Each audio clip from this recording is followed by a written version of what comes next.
নমস্কার, আমি অনাবি। আমার রন্ধনশালায় আপনাদের স্বাগত। এখন তো বাড়িতে বিভিন্ন দিন বিভিন্ন রকমের পিঠেপুলি শুরু হয়ে গেছে। আজকে বানিয়েছি চষির পায়েস। এটা বানানো খুবই সহজ।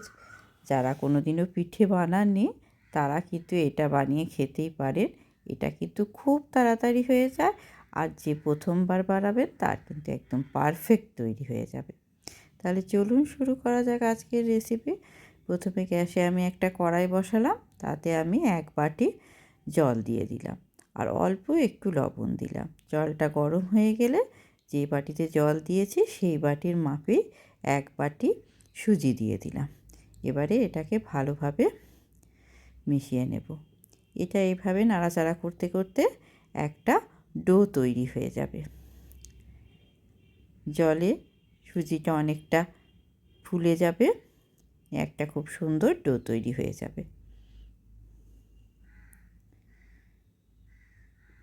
এইভাবে নাড়াচাড়া করব। গ্যাসের ফ্লেমটা আমি অল্প একটু কমিয়ে দিলাম। এখন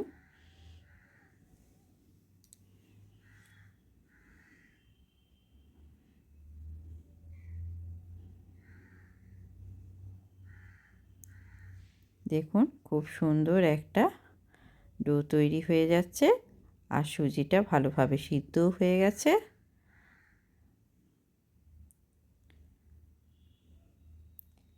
এবারে এটা আমি গ্যাসটা অফ করে এটা আমি একটু ঠান্ডা হতে দেব। গ্যাসটা অফ করে দিয়েছি। এবার আমি একটা থালা নিয়ে নিয়েছি। এবারে ওই সুজির ডোটাকে থালার মধ্যে দিয়ে একটু ছড়িয়ে দিচ্ছি।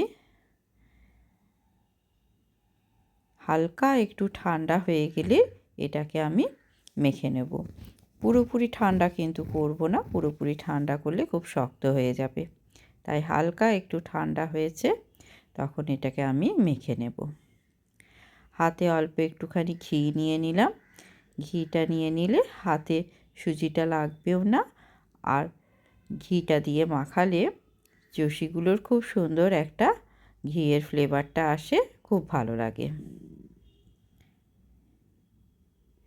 আমি এটা সুজি দিয়ে করছি, আপনারা এটা চাল গুঁড়ি দিয়েও করতে পারেন।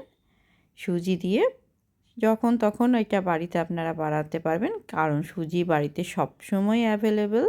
চাল গুঁড়ি কিন্তু সবসময় হয়তো থাকে না, কিন্তু সুজিটা সবসময় বাড়িতে থাকে। তাই সুজি দিয়েই আমি দেখাচ্ছি।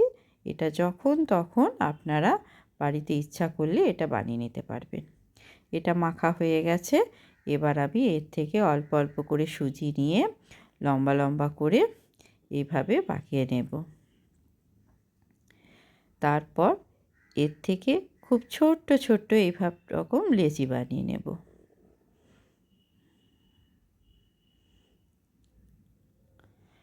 খুব ছোট ছোট লেচিগুলো নিয়েছি। এবার এইগুলো হাতের সাহায্যে এইভাবে ঘুরিয়ে দিলেই আমার এক একটা চুষি বানানো হয়ে যাবে।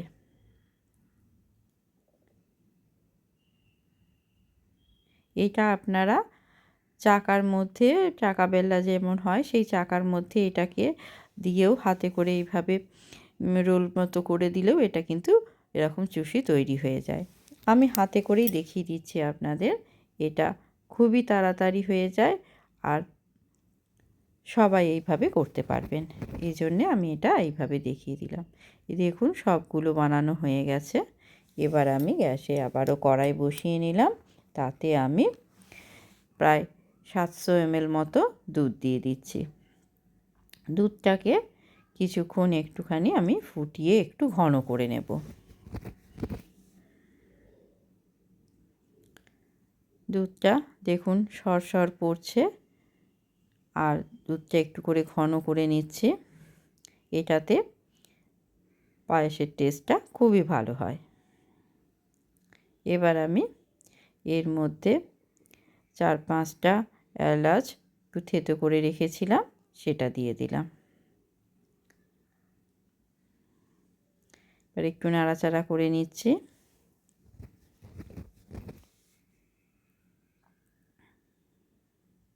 এইভাবে আমি বেশ কিছুক্ষণ ফুটিয়ে দুধটাকে একটু ঘন করে নিলাম। এই মোটামুটি এটা 500 ml মতো দুধ হয়ে গেল। এবার আমি এর মধ্যে চুষিগুলোকে দিয়ে দেব। এগুলো তো সুজির চুষি, তাই জন্যে এগুলোতে বেশিক্ষণ লাগে না এটা সিদ্ধ হতে, খুব তাড়াতাড়ি সিদ্ধ হয়ে যায়। এবারে দুধের মধ্যে চুষিগুলো সব দিয়ে দিলাম।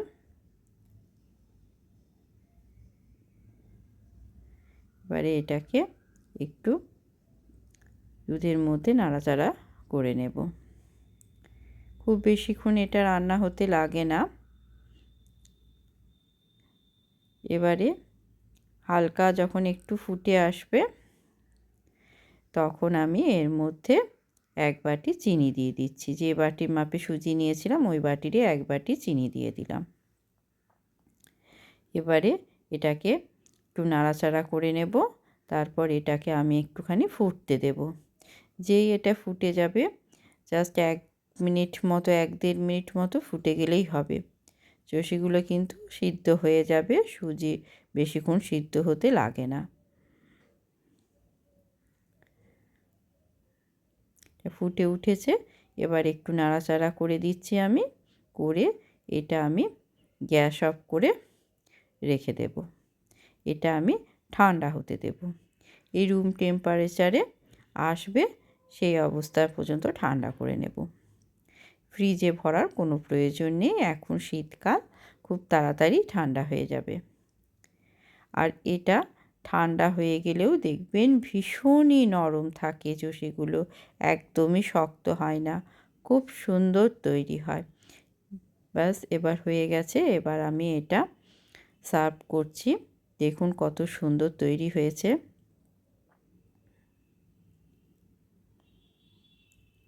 এইভাবে আপনারা সুজি দিয়ে চষি পিঠে বানিয়ে নেবেন, ভীষণ ভালো লাগে। কেউ কেউ এটাকে চষি পিঠেও বলে, আবার এটাকে চষির পায়েসও বলে। কেমন লাগলো আজকের রেসিপি জানাবেন। ধন্যবাদ।